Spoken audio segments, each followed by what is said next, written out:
Hi, I'm Jeff Murphy, facility manager here at Southeastern Community College. I'm an electrical contractor, been doing it pretty much all my life.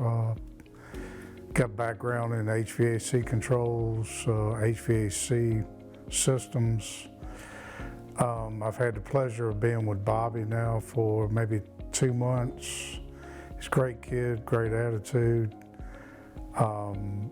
Honestly, he's a hard worker, and I would love to hire him when he graduates Southeastern. And I can't say enough good stuff about him. Hey, my name is Bobby Moore, and I'm currently in the facilities maintenance program.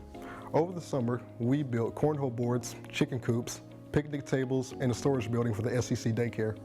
Over the maintenance program, we surveyed the HVAC units, and we also assembled a fan unit.